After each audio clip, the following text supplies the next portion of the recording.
Have you ever been scrolling through your feed and an ad pops up promising you can make thousands of dollars while you literally sleep, all from a cabana in Bali? Yeah, we've all seen them. Well, welcome to this explainer where we are diving deep into the hard economic data behind passive income to separate all that flashy internet hype from actual ground-level reality. If you've spent any time online at all, you've probably been bombarded with these claims of easy money rolling in with absolutely zero effort. But today, we're skipping the guru's sales pitches entirely. Instead, we're going to look strictly at academic research, US Census data, and real beginner case studies to figure out what actually works, what your real odds are, and what it truly takes to build a secondary income stream right from scratch.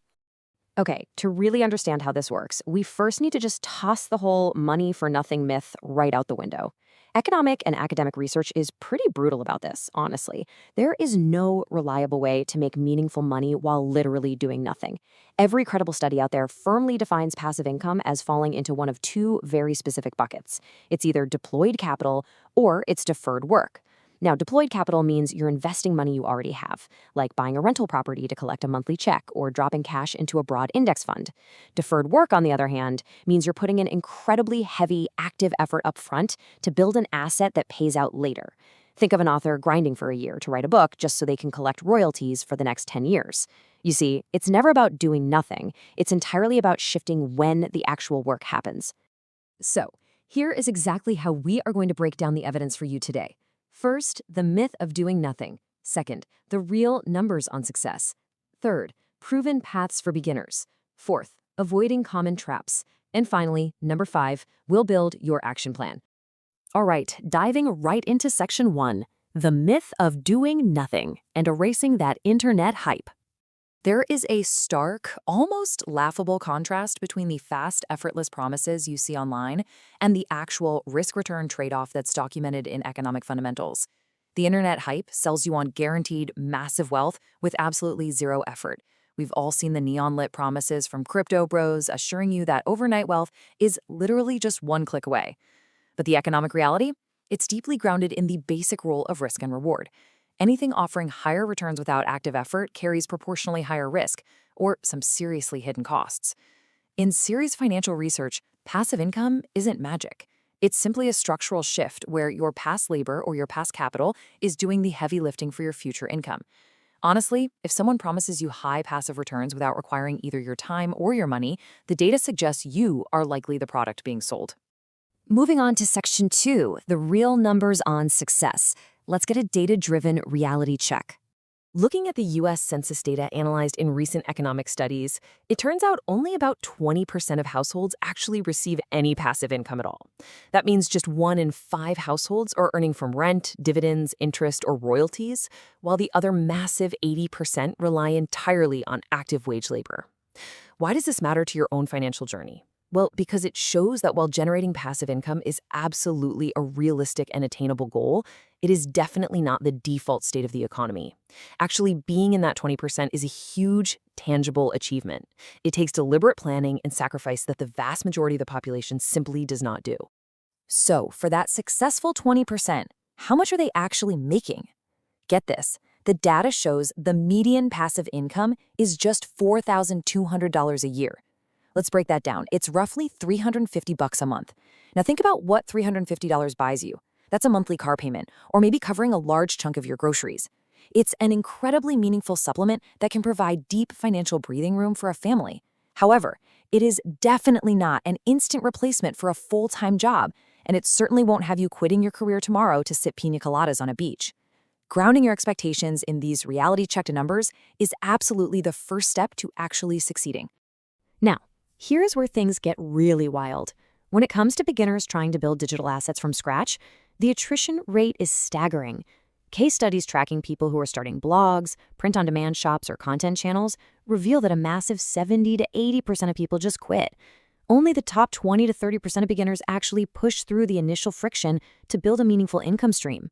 When you let that sink in, you realize the biggest hurdle isn't a lack of technical knowledge or picking the wrong niche.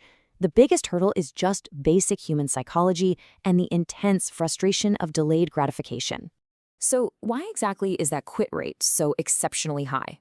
Because beginners inevitably slam headfirst into what is known as the valley of despair, right during months 1 through 3. Just imagine giving up every single weekend for 12 weeks straight. You're writing articles, designing graphics, or coding a basic tool. You refresh your analytics dashboard on a Sunday night, and your total revenue is $0.00. That right there is the valley of despair. It is a grueling period of high effort and absolutely zero financial reward. But the successful minority, they are the ones who understand this is a required phase, not a failure. By months 4 through 6, the algorithms finally catch up, the compounding kicks in, and they start seeing early traction, maybe $300 to $700 a month. By months 6 to 12, they enter the scaling phase. But the harsh truth is, you simply cannot reach that scaling phase if you abandon ship in month 2 just because you didn't get rich quick. Which brings us to section 3, proven paths for beginners. Let's look at the evidence-based methods that actually work. You basically have 2 realistic lanes here if you want to join that 20% club. Lane A is simple finance. You deploy cash. The upfront cost here is high because obviously you need existing capital, but the upfront time is incredibly low. Your expected return is modest but highly reliable, like putting money into a high-yield savings account or a broad index fund. Lane B is creating digital assets. You deploy deferred work instead of cash. The upfront financial cost is extremely low, maybe just the cost of a $20 domain name. However, the time commitment is heavily front-loaded, and the expected return is roughly $300 to $1,000 a month, but only if you manage to stick with it for 6 to 12 full months. If you're going the deferred work route, using sweat equity instead of cash, the key studies consistently highlight a few specific, beginner-friendly online assets that actually survive contact with reality. We're talking highly specific niche blogs optimized for SEO. Think a website exclusively dedicated to urban balcony gardening, not just a general lifestyle blog. They also include print-on-demand businesses where you create hyper-targeted designs, perhaps for owners of obscure dog breeds, and throw them on shirts or mugs. And finally, focused niche YouTube channels, like one strictly reviewing custom mechanical keyboards.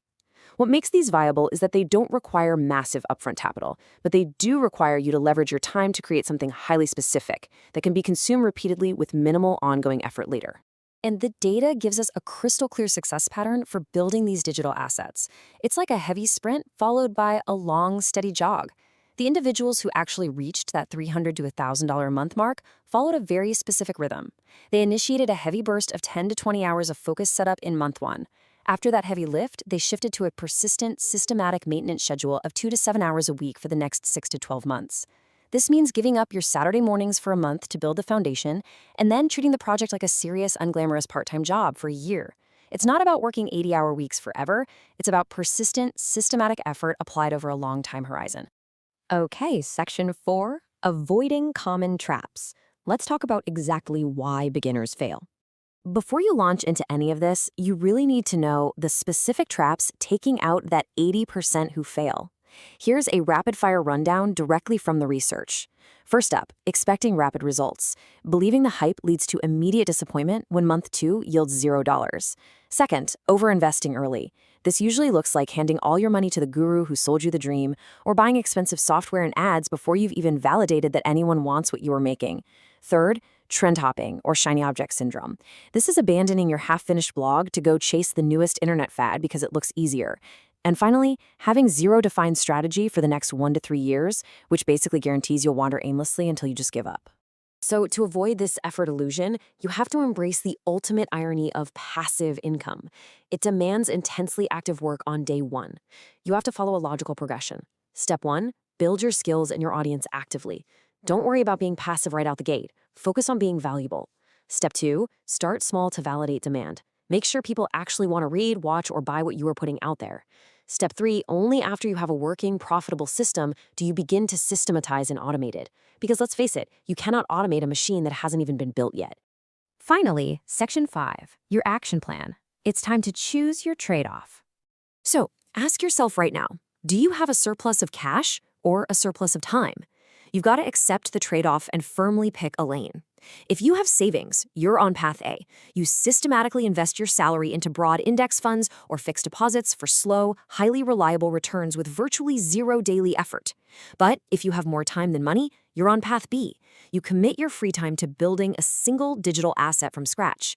This requires high upfront effort and, honestly, some deep frustration, but it can scale your income much faster than bank interest rates ever could. If you are determined to be in that successful 20%, here are your absolute survival rules. First, pick exactly one method. Do not split your focus trying to be a YouTuber, a blogger, and a designer all at the same time. Pick one and ignore the rest completely. Second, push relentlessly through that 3-month valley of despair. Expect the $0 days, accept them, and just keep working. And finally, when you do make your first $5 or $10, do not spend it. Reinvest those small early wins right back into your system to help it compound and grow. Having seen the real, evidence-based picture today, that true passive income requires a serious upfront sacrifice of either your capital or your labor, I'll leave you with this provocative thought. Based on the actual economic data and beginner realities we've just explored, which single avenue are you willing to fully commit to for the next 6 to 12 months? The reality is clear, and the blueprint is sitting right in front of you. The only real question left is, which path will you choose to survive the valley? Thanks for joining me for this explainer, and good luck out there.